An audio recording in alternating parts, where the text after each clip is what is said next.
Good afternoon, everyone. My name is Corporal Robinson, and today we will be conducting a briefing over the topic of interpersonal communication.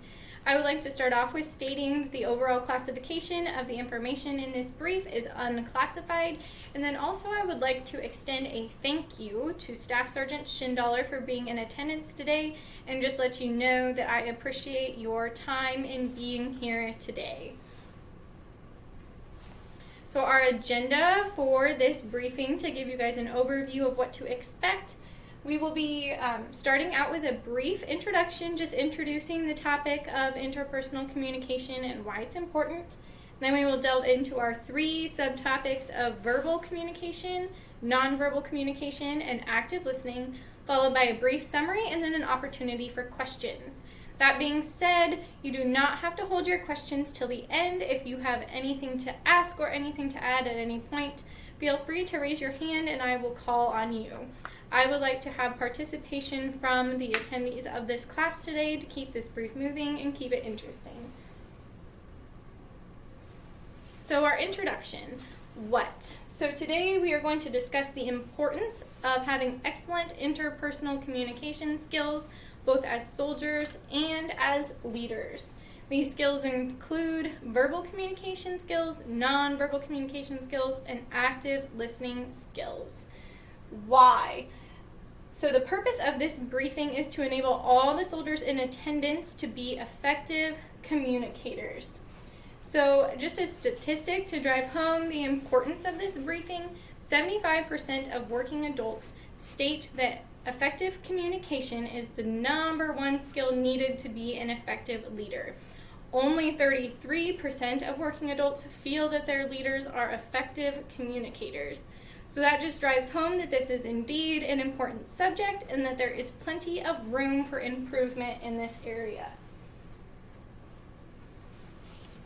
So we will start off with verbal communication. So verbal communication is simply just the words that come out of your mouth, the actual dialogue, your spoken language. This is the most obvious and most outward form of communication, and often when we think of communication, this is what we think of, just that dialogue. There's more to it, and we'll get into that, but for now we're just going to talk about verbal communication. So as a soldier and as a leader, it is important to always be aware, to always be cognizant of what you are saying. It is important that you are clear and concise with your communication, especially when giving orders, so that you don't leave any room for alternate interpretation or any room for soldiers to be confused about the orders that you are giving to them. Additionally, it's always important to be professional and to be respectful in every conversation that you have, in every interaction that you have with other soldiers.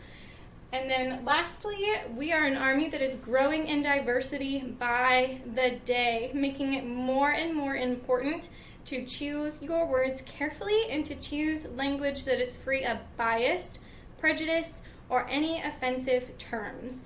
This is necessary because if you offend soldiers or you make them feel judged or that you have something against them, that will degrade those working relationships amongst soldiers and between soldiers and leaders that are necessary for mission completion. Moving forward to nonverbal communication. So this is really the bulk of what I want to discuss today. So it, depending on the source, up to 93% of communication is nonverbal, meaning that the spoken word is only 7% of what is communicated. The rest of it is nonverbal communication. Much of the interpretation of the spoken word depends on the context of your nonverbal communication. So I'm sure that we have all heard at some point in our lives from our significant others, from our parents, from our leaders, that it's not what you say, it is how you say it. The first form of nonverbal communication we will cover today is your body language. And some things you want to ask yourself when you are trying to be aware of your body language is, what message am I trying to convey? And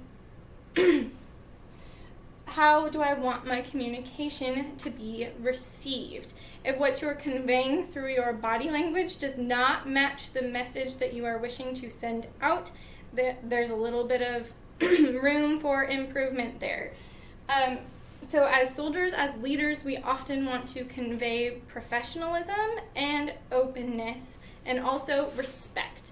And so some ways that you can do that are to stand with an open posture with your arms to your sides, not crossed across your chest, and both of your feet planted firmly on the ground, and then also facing and engaging the person or people that you are addressing.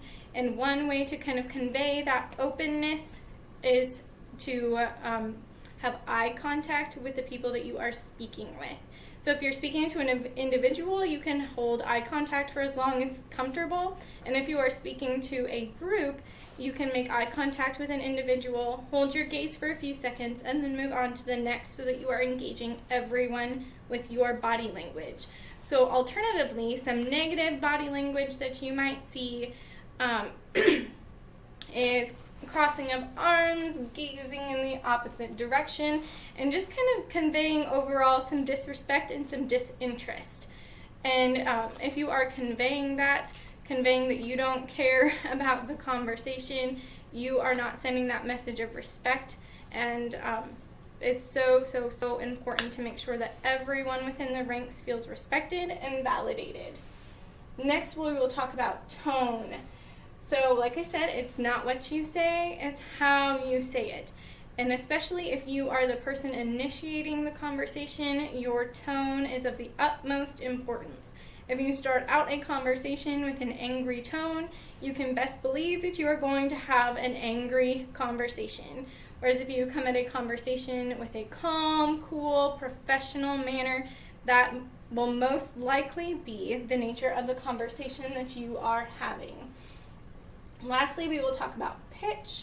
I'm sure that everyone has sat through a briefing that just wanted to lull them to sleep. The person just keeps the same pitch, monotone voice throughout the whole thing, and it's hard to stay engaged and it's hard to stay awake, quite frankly, when somebody speaks that way.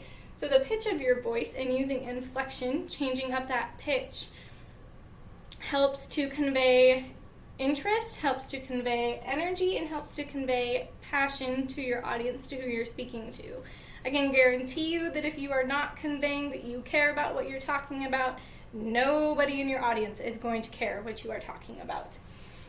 And also, different pitches can be used to emphasize important points and to maintain that interest of your audience, like we just said. So we have talked a lot about your role as the sender of a message, and now we are going to talk about your role as the receiver of a message. So active listening comes into play here. So active listening is listening to understand, listening for comprehension. I'm sure that we have all heard communication is key, but also comprehension is key to having a successful conversation.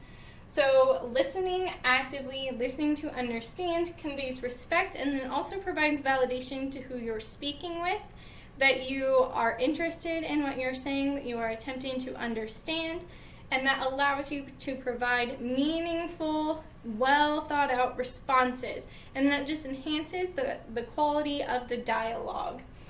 And that enhanced dialogue creates meaningful working relationships amongst individuals, between soldiers and their leaders, that are necessary for successful completion of the mission, and then also some unit cohesiveness.